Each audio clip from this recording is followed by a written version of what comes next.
Welcome to the show. My name is James Nielsen Watt, and in this show, we interview interesting, inspiring, and successful people so you can learn the secrets to success and can play the game of life, business, health, and happiness better. And the philosophy we take here is if I'm leveling up my game, you get to level up yours as well. So get ready to listen to some inspiring people who have figured out how to have success in all areas of life.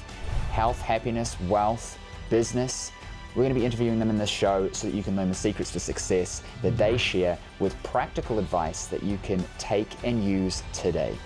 So if you enjoy the show, please subscribe, please leave us a review, and please share it with your friends, because if I can help you and you can help others, then we can help more people together and we can all level up our game together. In this episode, we're speaking with Mahbod Moghadam. I hope I pronounced that correctly, dude. I know we talked about it in the pre-show. Mahbod is an internet entrepreneur and the former co-founder and chief community officer of Everpedia, a former co-founder of Rap Genius, now simply known as Genius. Genius is a website on which users can submit annotations and interpretations of song lyrics and other content, and was able to raise $70+ million from Andreessen Horowitz, Dan Gilbert, and famous rappers such as Eminem. He also helped Everpedia, a Wikipedia-based online encyclopedia, raise $30 million from Galaxy Digital. Mahbod is now an angel investor and serves as the chief evangelist at Ozone, a startup that rewards users for letting it collect their internet data. Welcome to the show, dude. Thank you for having me. Super excited to have you on the show. I've been following you for a while since I found out that you were jumping on and really diving into some of your stuff. And like we talked about pre-show, you're doing some really interesting things. I want to kind of get into the meat of it for our audience, but give us a little kind of 30-second background. How did you get into this entrepreneurial space? How did you get into doing business with people like Eminem? Oh my goodness, it was kind of an accident. Started Genius as an art project with my friends, but then we started to get traction because people searched for lyrics, and then we were able to get accepted to Y Combinator, which is most prestigious. For me, that's kind of where startups begin.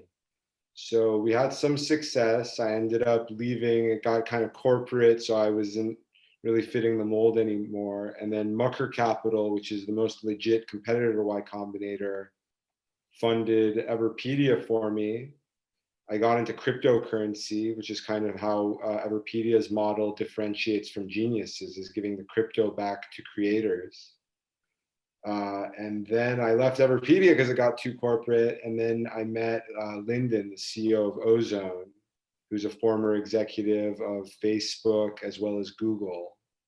And he thought that these centralized powers are getting too much. So he wants Ozone, like you said, to give you back for your data. Yeah. Teach his former companies, Google and Facebook, the right lesson. We had an interesting conversation about that, and I'd love you to kind of dive into it. I think it'd be interesting for our audience because I teach a lot of social media marketing, and I'm bringing people into sort of the digital world because most of the people that I work with and who listen to the show, they're really good at what they do. But this whole world of marketing and sales and big data and things is a bit of a mystery. And so I'm showing them some of the powers of Facebook, but there's some downside to things like that as well. So talk to us a bit about Ozone, what it's about, what it does, and what we kind of talked about how Facebook wants to make things free and sell your data, and whereas Ozone wants to pay you for your data, so to speak. Yeah, like we were discussing, this has been a central question to the internet. When Google got started, they wanted to give back to users. On the creator side, YouTube is basically the only centralized site that actually does give back. The creators make money. A lot of them make their living from YouTube. And then on the consumer side, not as much. But for example, Google has kind of like a janky version of Ozone that no one uses called Google Surveys. And it was Facebook, it was Mark Zuckerberg who decided that this philosophy is not going to work. His philosophy, which my CEO, co-founder of Genius, echoed, was that if you give people micropayments, it makes them think of using the internet as work. So it's better to try to turn it into a game. You gamify it and make them think that it's fun. And now, because of cryptocurrency and the modern perception of how much these companies are making from their users, I don't think that philosophy holds true anymore. So hopefully, Zuck is going to wake up, get the picture. A lot of people are trying to do what Ozone's trying to do. One of the biggest crypto projects is Brave, which is an internet browser that you use it instead of Chrome, and it rewards you with its own token called the Basic Attention Token, BAT. The problem is that's not so fun. Like all of the Brave users, even though Brave's raised a lot of money, all of the Brave users I know are like techie people. You need to have a crypto wallet and all that stuff. So Ozone is just trying to approach it a lot more grassroots and make it more fun. Kind of like what Cash App did for crypto personal payments. We basically want to make a Cash App for data dividend, something like that. So right now we basically have surveys that focus on people in the CBD industry because they have some challenges with social media advertising. So Ozone can help them deliver and they also have a lot of ultra passionate fans. So it's people who they're served well, they get educated by doing the surveys. But eventually the sky's the limit. I think there's a lot of competition. There's a lot of people trying to do what Andrew Yang calls the data dividend. So we've got a lot of competition, but the competition that Ozone has reminds me of what lyric sites were like before Genius stepped up, where there was just a lot of competition. They were getting a lot of traffic just because there's the demand, but it's just janky and nothing impressive, nothing that's fun to use.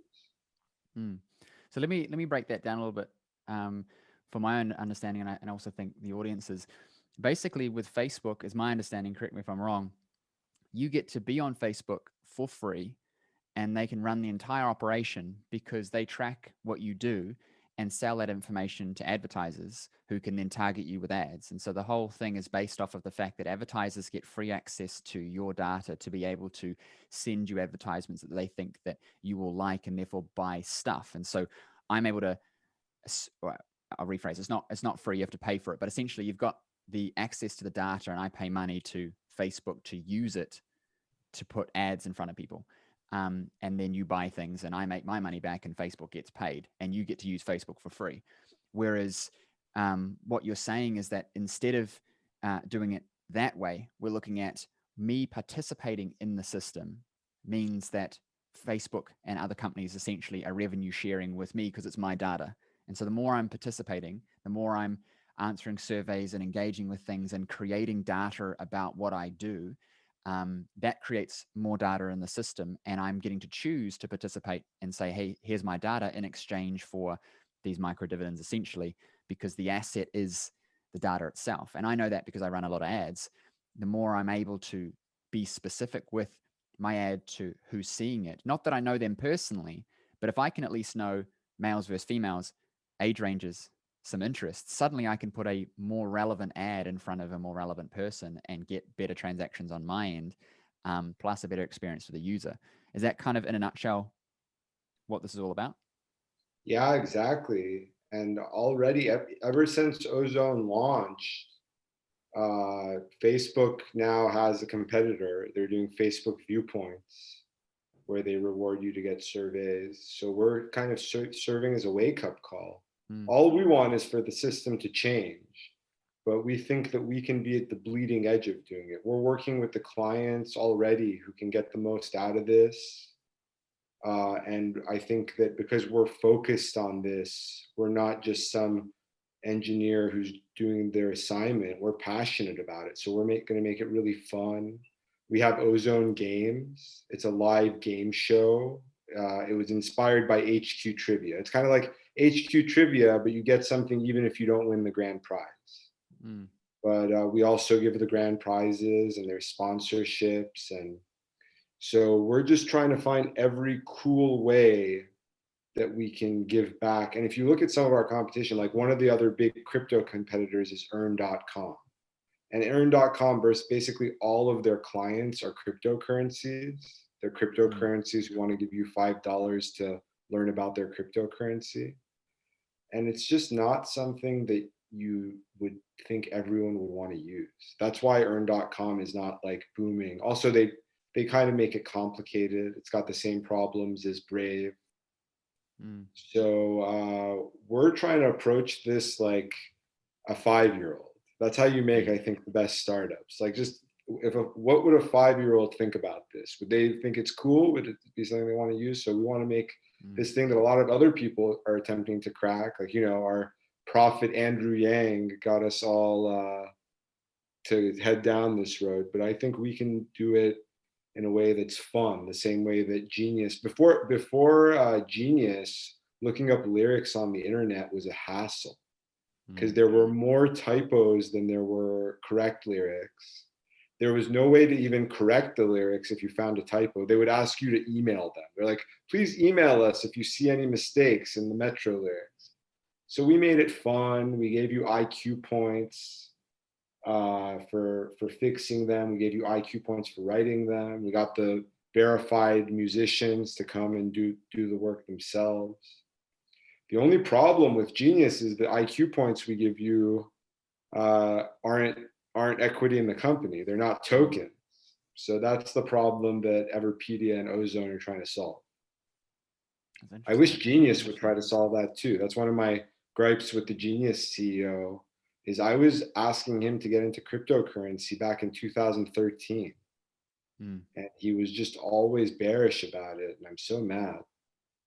So you're obviously quite bullish and well invested in crypto at the moment, I assume? Totally, yeah. I mean, both Everpedia and Ozone are both my crypto inspiration. The reason I got into crypto is because I was frustrated with Genius. I thought that we're not giving the users what they deserve.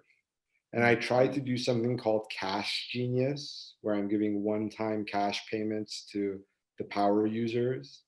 And a lot of the users got mad that I did that. The CEO got mad. The CEO would always ask me to hire people full time. And it was super awkward. Like, it just seemed to me like this isn't what the community is calling for. And I think I was right. Like, to some extent, Genius's community is now in the second seat behind the verified artists. What Genius is known for is for the rappers themselves coming on our platform and telling us what they think about the lyrics. But the community is not as robust as I wish it were and as it could be. And I think it's because we need to get a cryptocurrency going. Even the behemoth Reddit has tried to do some crypto experiments. So for me, it's a shame that Reddit, like, I think of Reddit as being way slower and more corporate than Genius. But they got their act together and did some crypto stuff, and Genius still hasn't done anything. Are you still in with Genius? You've just kind of stepped out of management, or are you completely out and just kind of? I'm not on the board. I mean, I'm a shareholder, so obviously I'm hoping for the success, which is why I'm still a big voice. And I think because I'm the most active founder on social media, I'm the one who has my ear to the streets. Like, I'm always making my voice known. Like, Genius just hired a new president because I called for it about a year ago. I said that since Genius is now once again redoubled on our focus on hip hop, and hip hop is part of Black culture, I called for a president. I wanted a CEO who was integral to hip hop culture. My number one choice was Kanye West. I thought Kanye West could turn it into a record label, Genius Records, kind of like Y Combinator for rappers, which is what he had said he wants to do. I kind of got in a sort of halfway thing. I got my wish, because now we appointed Mickey Tolliver King as president. She was formerly chief revenue officer at the Washington Post. So she replaced the other co-founder, Ilonza Corey, and she's a Black woman, but she doesn't have any experience. It's kind of in a hollow way what I called for to start, but I just wrote another article calling for the CEO to step down as well, and for the CEO's replacement to be someone. I gave a list of 5 recommendations. Someone who's integral to building the Genius brand. For example, the reason why Kanye is my top choice, aside from the fact that he's expressed interest in doing a transparent record label, which Genius could be a good platform for, it's because after we attended his engagement party, he actually did a redesign of the Genius app. Mm. So, and we basically ended up over the years taking a lot of inspiration from the redesign he made.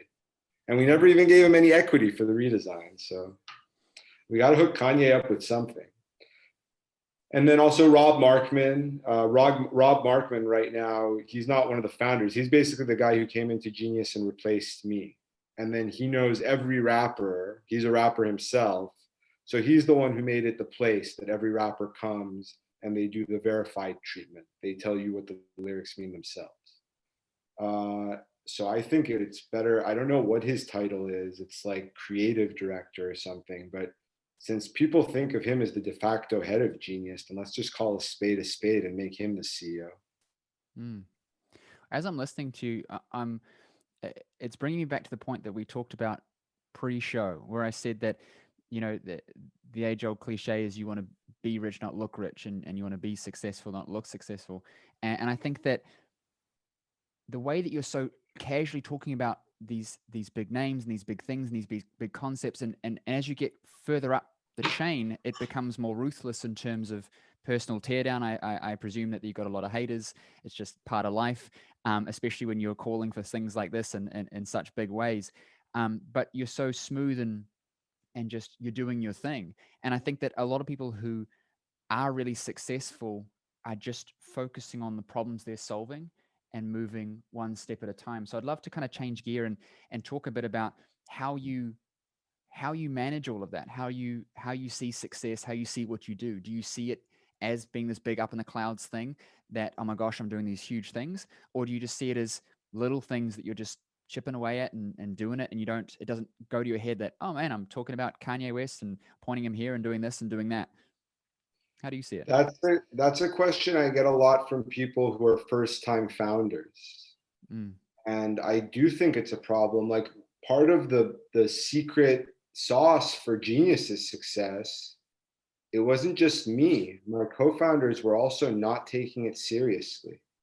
At the time that we were doing it, this blog had gone viral and turned into a best-selling book called Stuff White People Like.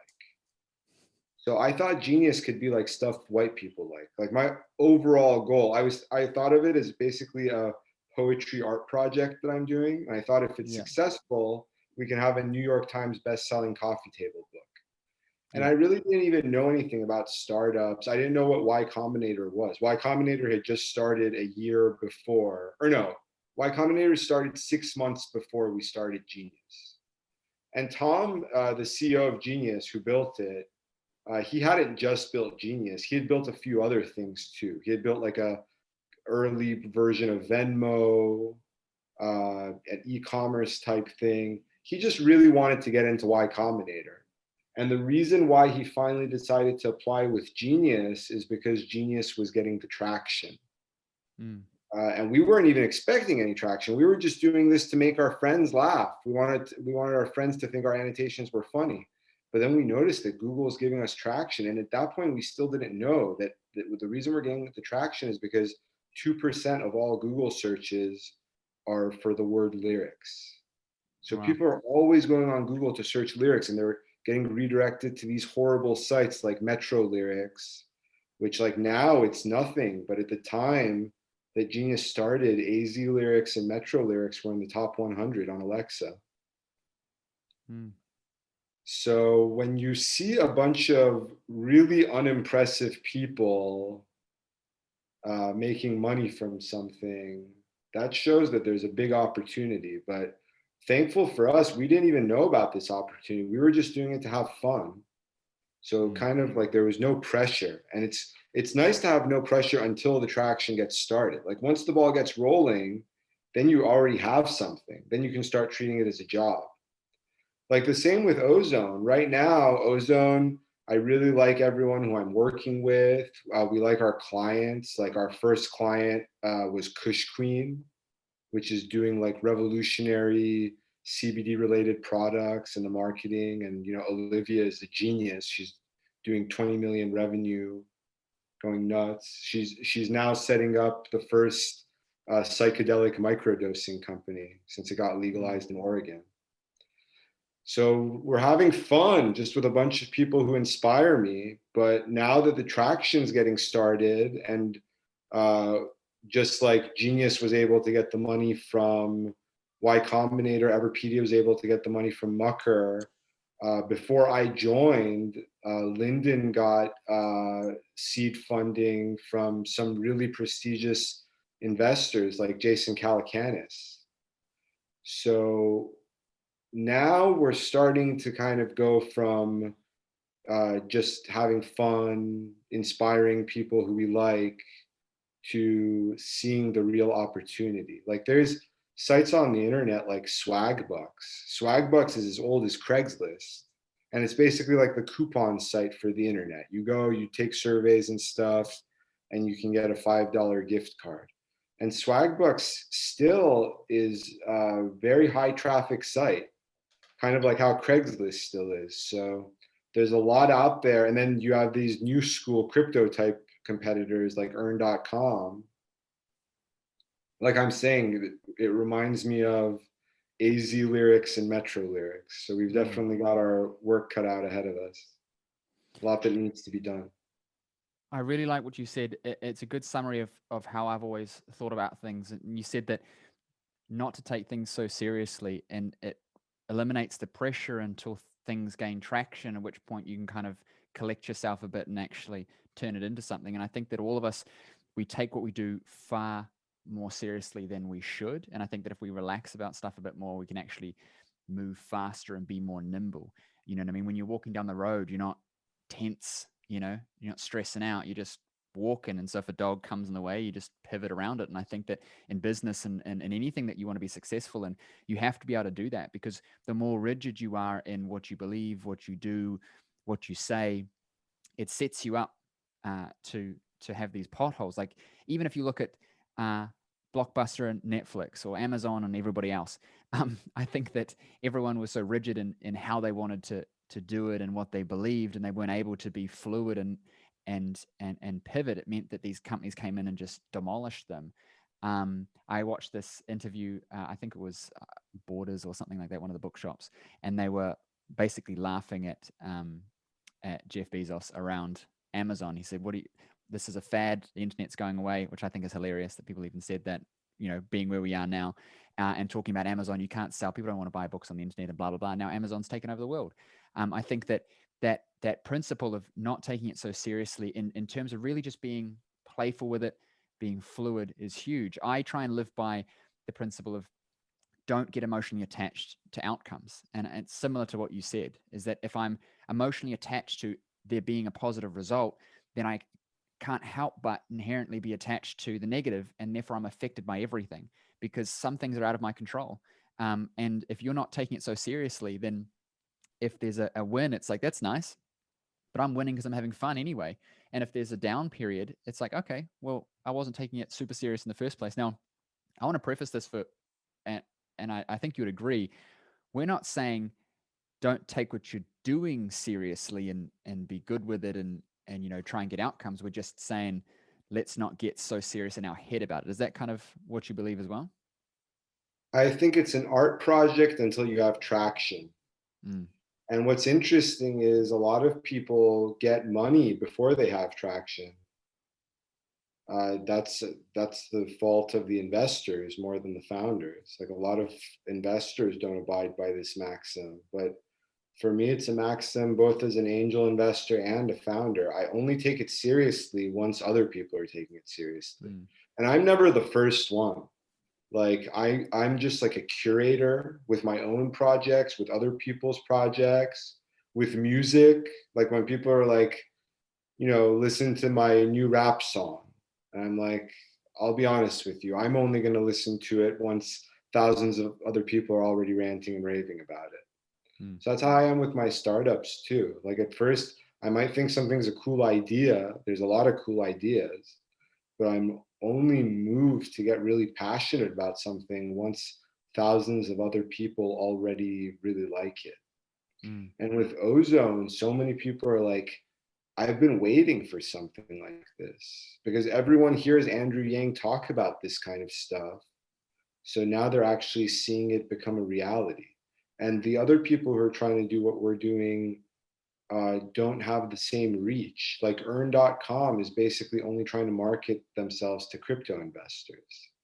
Mm. So we're already just trying to go out and be like the Facebook for what we're trying to do. Yeah. Hopefully we can just merge with Facebook because I'm hoping that Facebook is going to decide to make Ozone's mission a priority as well. What are you paying attention to most right now in the short term, and what are you really long on at the moment as well? I am a crypto advocate. I mean, so Everpedia, the purpose of it is so with Genius, I got frustrated that I can't basically give crypto to the content creators. We had IQ, but the IQ is just for bragging rights. It's like points in Pac-Man. So then Everpedia decided to go the crypto route, and we also had IQ points, but then we turned our points into tokens. You know, I got IQ tokens. Then the IQ token is on a huge heater. Like it doubled in the past couple of days. It's now around 2 cents each IQ. And then Ozone is the flip side of that with the data dividend. And this is why I got into crypto, is because I just thought it's weird that Mark Zuckerberg has $100 billion. I think he deserves like $10 billion. You know, maybe you could even make the argument he deserves $90 billion, but then at least 10 billion of that should go to everyone else. For him to just get the whole 100 billion and then everyone else just gets nothing, I think it's crazy. I think even Mark Zuckerberg realizes it's crazy, which is why he's trying to do some crypto experimentation. Twitter, you know, I'm not the biggest fan of Twitter, but I have to give my hats off. They're the big established company that's doing the most with crypto experimentation. Reddit is doing their half-ass stuff. And then my big embarrassment is that Genius has done nothing. They haven't even made a peep about anything crypto related, even though question and answer sites like Quora, Genius, GitHub, these are, in my mind, the number one contenders for decentralization. When do you predict that we're going to be able to use crypto in daily life as a regular thing? Do you see it ever happening, and or when? I think for now it's like stock. It's already kind of like having stock. It's not that different. It's pretty much as easy to buy and sell as stock. To use it as cash, I think, I mean, it's a hard prediction to make. Some people think that the dollar is going to fall apart and there's like a lot of anarcho-libertarians. But I think there's always going to be dollar. I think there's always going to be nation states. I think they're eventually going to have to share some of their power with the decentralized crypto world, similar to how they've had to curtail their powers with respect to the internet in some ways. I think there's going to be a digital dollar, but then the dollar might not be as dominant. Like one big question is, are dollars always going to be the exchange you use for paying for oil? That's what the dollar really is. It's the oil-backed currency of the world. It's called the petrodollar. So if Bitcoin can take over the petrol role, that would be an insane breakthrough. But that's not really the stuff I'm focused on. I'm more just focused on giving some kind of compensation to the people who are active on the internet, the creators and the consumers. And I don't want that compensation to be as dollars. That's why I'm not interested in stable coins that much. I want it to be like equity. Like if you're getting IQ on Everpedia, I want your IQ to rise and fall with the fortunes of Everpedia, with the thing that you're building. Ozone is, for step one, only going to be doing Bitcoin, the same as what Cash App is doing. But we actually just hired Zach Kellig, who's a very talented blockchain engineer. And I was talking to him last night about the Ozone token. So potentially someday going down the route of Everpedia, or on with our competitors, the one who does is Brave. Brave, instead of giving you Bitcoin, gives you the basic attention token. So that's what I'm into right now. But then with the big, where is this going to take the world? Is this eventually going to make it so that there will be no more countries? On the one hand, I'd be very receptive to that. I've always loathed, like, my parents are immigrants and they had so many trouble. I was the only one in my family who was born in America, but everyone else had a lot of troubles. So obviously I'm biased that I think anyone should be allowed to live wherever they want, as long as they can fend for themselves, make it work. But some people really believe in nation states. Some people think that especially America being a nation state is what led to corporations and all of these American only things we've built, like our universities and the research we do and stuff. So I don't know what the future holds, but hopefully it's a future with more equality. I think it's weird that the internet has created all this value, but so much of it is captured by the Mark Zuckerbergs, who get $100 billion fortune. Yeah. Like, if I had $100 billion, I would be thinking to myself, what went wrong? How can I fix this problem that gave me more money than I deserve? Yeah. This is deep. This is a conversation I got. This is really interesting. I'm going to do a lot of research based on what you're talking about. I'm really liking it. It's given me some clarity on the world of crypto and the actual applications. I think this is a good topic. I think that we need to be thinking about these things a bit more, because it influences everything. It's how you think about the world, and I think you can use that for small things like how you live your life and how you run your business, and the fact that, like you said, if Zuckerberg's taking everything, it's a way to think about how the business is being run, and my gears start turning about how I'm running my businesses and what I'm doing. And this has been good. I really appreciate you, dude. This has been an amazing episode. Where can our audience connect with you online and hear more about what you've got to say? Well, I'm talking a lot of shit about Mark Zuckerberg, but he's a big inspiration to me. So I use his platforms religiously, Facebook and Instagram. He lets me hold court. He's the only person who's ever given me a blue check mark. So for that, I'm eternally grateful. And he opened up an account on Genius. And I was telling him at the time that he should annotate Thucydides, because his favorite book is The History of the Peloponnesian War. But he never did any annotation. So I'm always like, Zuck, I'm on Facebook and Instagram every single day. Like, use some of my apps. But maybe he'll end up signing up for an Ozone account and take some surveys. But please message me on his platforms if you want to join any of my stuff. If you want to break down your lyrics, if you want to make a wiki about your grandparents, if you want to take some cool surveys, become an Ozone ambassador, hit me up. Holla. Amazing. Thank you so much, dude. Really appreciate you. Have an amazing rest of your day. Thank you so much for having me, brother. Thank you for listening to today's episode. Everything shared will be in the description of the episode, so you can go and grab that. Now, if you enjoyed the show and you want to listen to more, please subscribe, because every week we're releasing new episodes with inspiring people, successful people, so you can level up your game. So subscribe, and also leave us a review. We'd love to hear feedback about the show and your thoughts and opinions there as well. Now, if you want to have more success, whether it's in your life, whether it's in your business, we run live trainings every single week where you can get access to me to coach you through everything from health, wealth, success, business. We're doing topics on all things that you need to live a better, more inspired and successful life. Live trainings every single week. Just visit jamesnielsenwatt.com/live and you can get access to that. Now, There's also a ton of resources that you get for just listening to the show. All of that will be in the description. So if you are watching this on YouTube, check the description. If you're listening to this episode, check the description. We've got a load of resources there for you to have more success in your life, whether it's relationships, investing, or in business. I'll see you on the next episode.